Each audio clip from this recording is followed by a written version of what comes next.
let's get y'all into my review for this week's episode of JoJo's Bizarre Adventure, Golden Wind. And yeah, man, this episode was awesome, really funny, really weird with that one guy going on with that girl's cabinet. That was something, but yeah. This episode's fucking awesome, guys, so without further ado, let's jump right in. Guys, I mentioned my Hero Walker review, but I'm actually using a different mic for this review, so the audio sounds a little different here. That's why. Tell me down below what you guys thought of it. Did you like the new mic? Do you prefer the old one? Tell me that down below. Also today is the Elimination Chamber, and as you can tell, I am brimming with excitement for this pay-per-view. All I'll say is if Shane does not win the Elimination Chamber, we are going to have problems. That's my 2 cents on that. So anyway, let's just jump right into this review. So we start the episode off where we left off last week with the guy in the purple. I don't think we actually got his name. I could be wrong on that though. Gets a blood sample from Butarati, and he's like, yes, this will do just well. So then we head back to the cab, and everyone's like, what's taking this train so long? Get right, get more. He's like, oh, we're like the replacement driver, yada, yada, yada, yada, yada. And so then we get to this woman. She's in her own private kitchen. She's like, oh, well, that baby, shut the fuck up. Oh, God, traveling with these riffraffs. Ugh. Obviously, she didn't say all that, but, you know, that's me paraphrasing. So then the dude purple's right there and be like, oh, yes. And then, so then this dude is just sitting this with, he's like, what the hell are you doing? Get out of my cabin, this is a private cabin, yada, yada. This dude grabs out his, like, little computer thing, I don't even know what the hell you call this thing, and just starts typing away as he starts asking her questions, like, it was pretty funny how the whole thing went deal. She eventually slaps the shit. He's like, and then he's just like, oh, that's the power behind that zesty slap. It's perfecto. He legit starts to lick her hand a bit. She's like, oh! And so he's like, judging from your digits, your blood type is type O. Yes. Oh, you two are completely incompatible. Molto bene. Yes. And it's just going on and on and on. And then it starts asking her like, oh, you drink? Oh, your fast cigarettes and wine. Do you do drugs? How about narcotics? And like, it's just starts interrogating this woman. And I'm just sitting here being like, what the fuck am I watching? Like, it's something else, my dude. It's something else. So this dude is going on and on and on. And, like, he starts doing that. And then we get... then he just tells her to shove it. She's like, oh, what are you, want for my wall or some shit? He puts, like, the sample blood into, like, this little, like, hole that was inside the computer. And after he puts it in there, he's like... And then we get to the most interesting of the questions, to say the least, ladies and gentlemen. So, he then pulls out this little... He then talks about these, like, I think it was like called like some Indian ritual thing called Kama Sutra. Now, I know of Kama Sutra. Now, not for what you might think, you sick bastards. Because actually, funny enough, on the James Hansen's stream, this was like, I think last year. Or might have been, yeah, I'm pretty sure, I'm like 9% sure it was like last year. The dude like legit started reading up Kama Sutra sex positions. and he's just going all through the list. It's just like, oh. I posted a clip on Twitter, so if you guys want to go look for it, you can probably go find it. Just type in my ad, and then maybe put in James reads Kama Sutra sex positions, or just put Kama Sutra. You'll probably find it then. Anyway, so yeah, he has all these things. So then he shows all these pictures of kissing, and actually, funny enough, I don't know which number it was, but one of them was the upside down kiss. You know, the spot from Spider-Man. I'm sure y'all can guess which one's mine. And he asked her which one was your favorite. Like I said, you all can probably guess which one's mine. Yeah, that's right. Anyway, she's just like, and then the computer, laptop thing, whatever you want to call it, legit starts growing in arms and legs, and it just starts going. She's like, help! And the device stand, whatever the hell you want to call it, cracks the window. And so from there, she said, and then we see on the screen saying that DNA has been analyzed, begin incubation. And, you know, it had yes or no. He clicks on yes, and then we slowly start seeing the cells and a baby get formed from his DNA, from Butarati's DNA, as well as her DNA. So, yeah, that had me laughing a lot. I'm not gonna lie, that had me laughing. I'm just like, What the fuck am I watching, man? Like that was pretty funny. So anyway, afterwards we head back with Butarati and the guys. They're now chilling in like some dude's truck, and everyone's kind of silent. Everyone looks kind of down. Trish obviously knows what's going on with her. You know, the estranged father, having a target back, as well as having fuck, what's the word I'm looking for? Damn it, I can't think of the word. Fucking got a stand. I forgot the exact word, but she got her stand. And so she's like, so she got all that, so she got all that money, that's what she went there, and that's when she, Giorno tells, Larancha, when he's like, hey man, what's everyone down? He's like, that's the reason. So, yeah, everyone's just kind of chilling, minding their own damn business, just waiting. So Mista is doing security detail, and manifest was the word I was looking for. God damn it. So Mista is like doing lookout duty. He's checking out the roof to make sure nothing happens.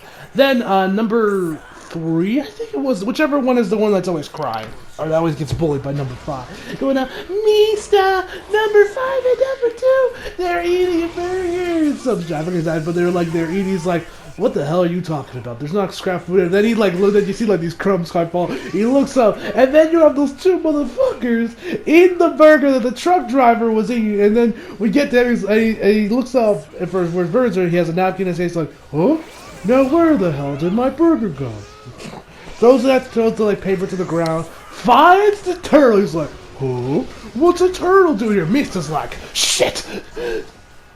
And as he's looking around, moving the thing around, he's just like, ooh. And then he sees the key on top, he's like, what is this?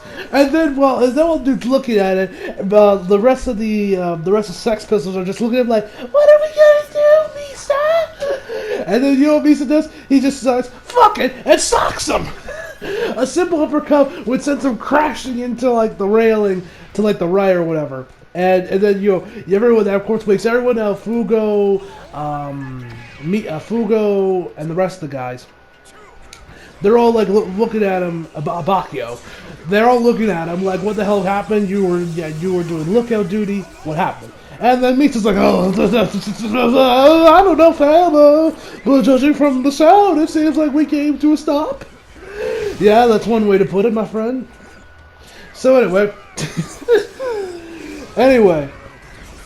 So afterwards, we head back over to the woman in the train and everything. She wakes up and she kind of tricks herself. I'm assuming she's trying to make sure her underwear is still on, i.e. making sure she didn't get raped. It's like, oh, thank God, I thought my present. She checks her bag and everything. And, she goes out there, grabs the phone that's right by her seat, starts ranting to the conductor, tell him, like, get over here, I don't care if you're busy, stop what you're doing and come over here immediately. She comes over there, she's ranting and raving about, I was abused by, I was assaulted by this pervert, yada, yada, yada, yada, et cetera, et cetera, et cetera. And while this is going on, we go back to the other guy. He's, working on his laptop, or computer, whatever the hell you want to call that device thing. And we see the birthing is finally complete. And we also see him try to trade, and then he's like, and then, a message pops up, he's like, what does freaking murder mean? And then he goes over there, and then we see him kind of teaching the baby how to kill, essentially, murder and all that jazz.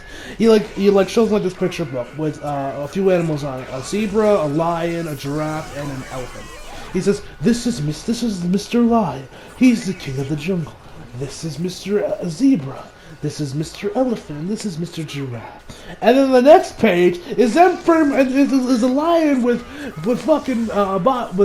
Butarati's head. He legit has his head in his hand, and the other guys and the other animals are just stomping his corpse. So he's like, this is what means to murder means. It means to kill someone or end something. And then this looking is kind of weird. So then after that, the dude brings up this thing that kids used to play with: a top, a baseball, and ice skates. I feel like I'm missing one other one. Damn it, I'm missing one. What was it? A baseball, ice skating, top. Fuck, I feel like I'm missing one. Anyway, whatever, if I am, I am. But anyway, he's going over there, and then the next page we see is them literally using these devices to kill them. Now, a baseball and ice skates, you can kind of understand how they use them. A baseball bludgeon their head in. ice skates, the skates are actually pretty sharp. But a top was surprising. I was like, how the fuck do you use a top to kill someone who had it was stuck in I think it was Mista's. No, I think it was Larancha's head. They had the top in. And whichever was the other one that they used to kill him was that one. And so oh god, so then afterwards, the next thing is the baby, what was his name? Baby Top, I think his name, the Babyhead's name was the stand's name, and this is his offspring, or whatever. It was Baby something. The stand then tells him, or the baby anyway, tells him, oh, I gotta go pee-pee, what do I do? And he's like, and the dude's just like, what are you talking about? Just take the damn piss! Pissing is what kids do! And then, but right before this happened, we see that the baby has climbed up from her dress, up into pretty much around, up her neck, and up to the bottoms of her hair. She's around the bottom of her hair. And then you know what he does? Legit pisses on her neck. Yeah, you heard that right, ladies and gentlemen.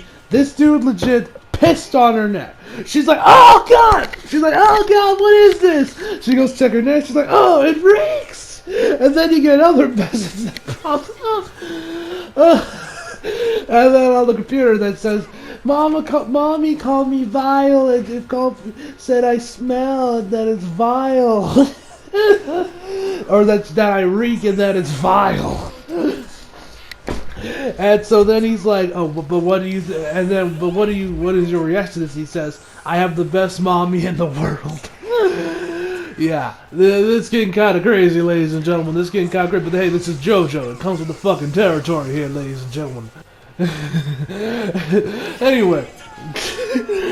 So anyway, after that, they complain, then she starts complaining to the conductor about shit, then she says, oh, shit's leaking, but he's like, but ma'am, there's nothing there, and he's checking the lock, he says the lock doesn't seem to be broken, and then she ends up just deciding, fuck this shit, I'm out, I'm gonna sue the train company, and I'm gonna hold you all accountable.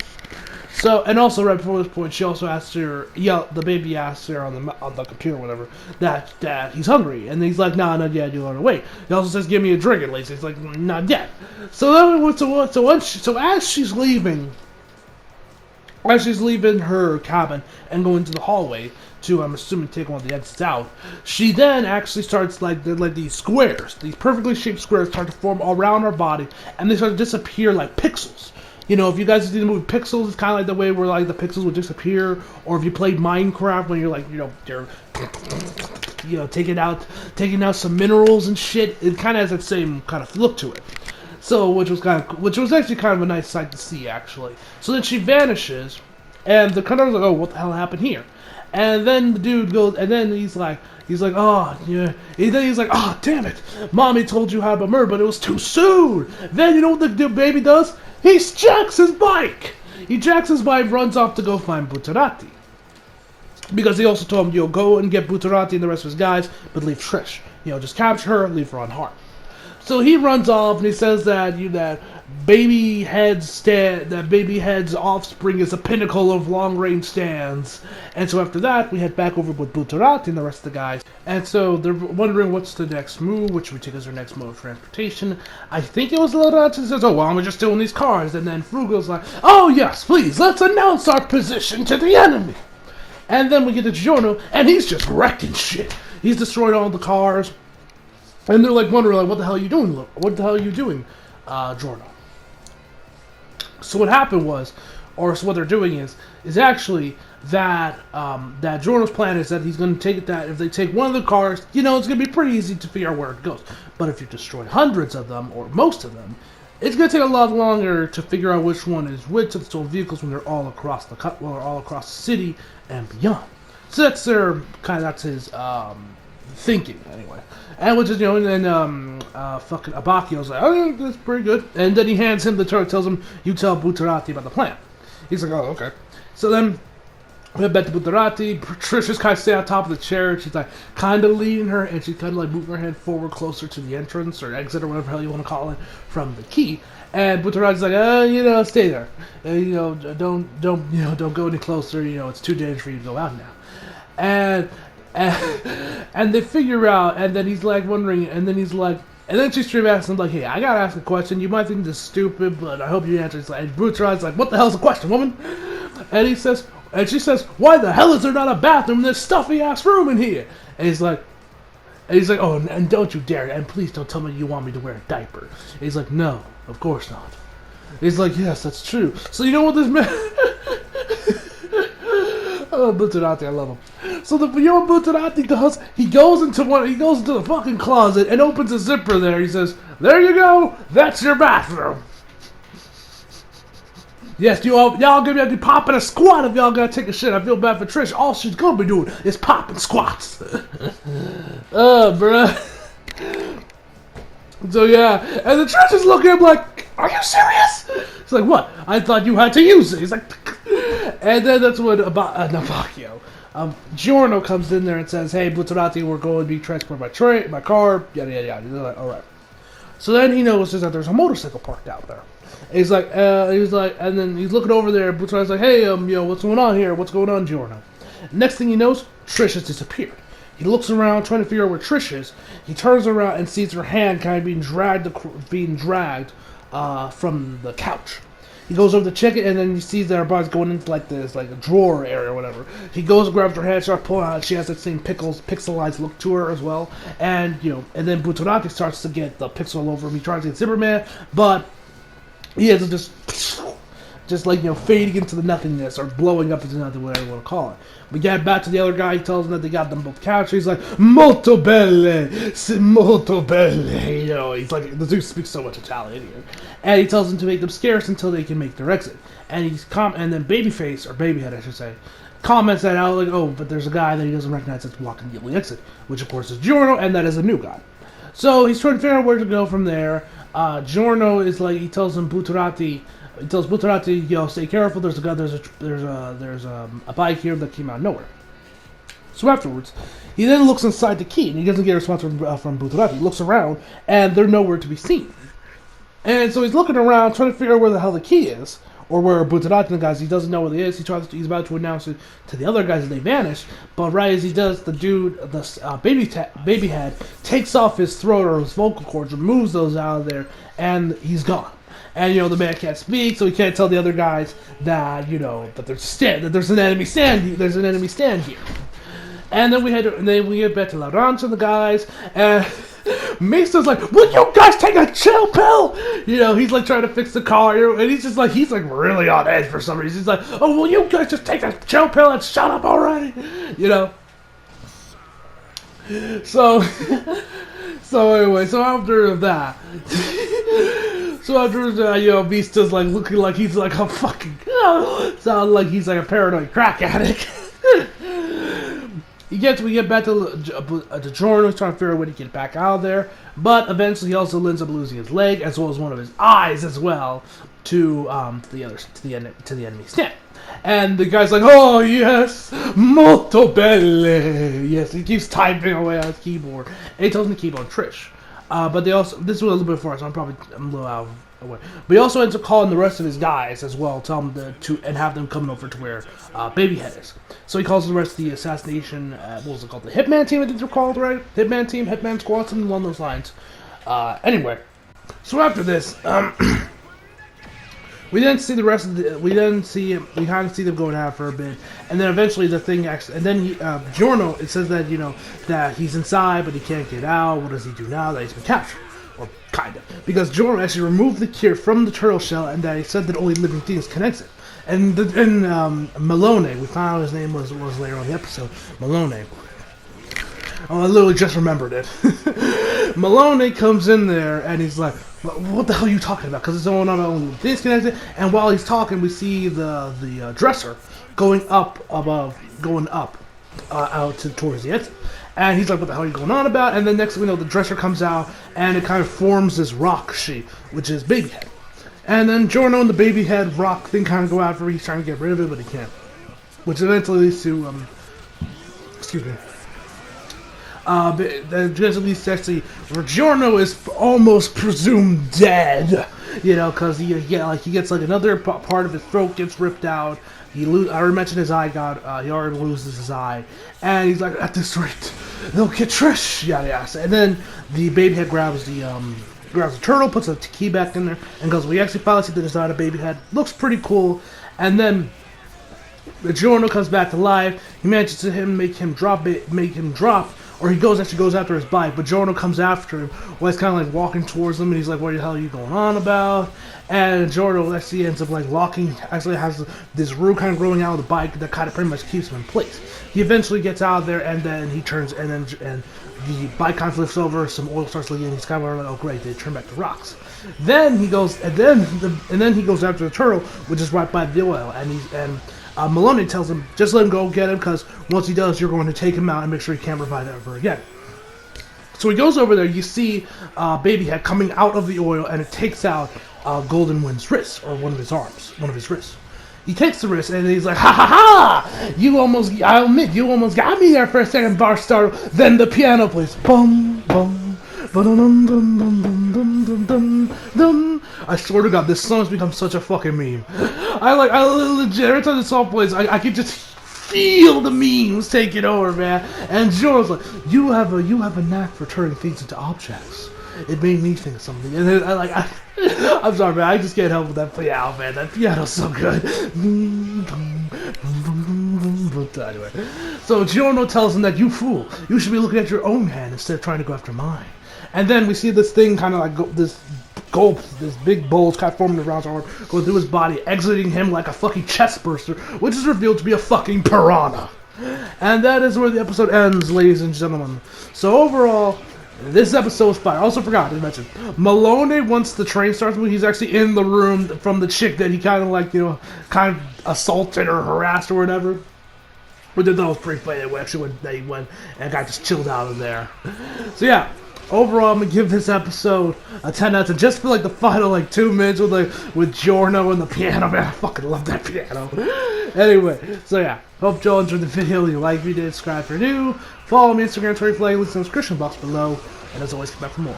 See you guys next time. Excuse me, I'm gonna go prepare for the Elimination Chamber. Oh joy!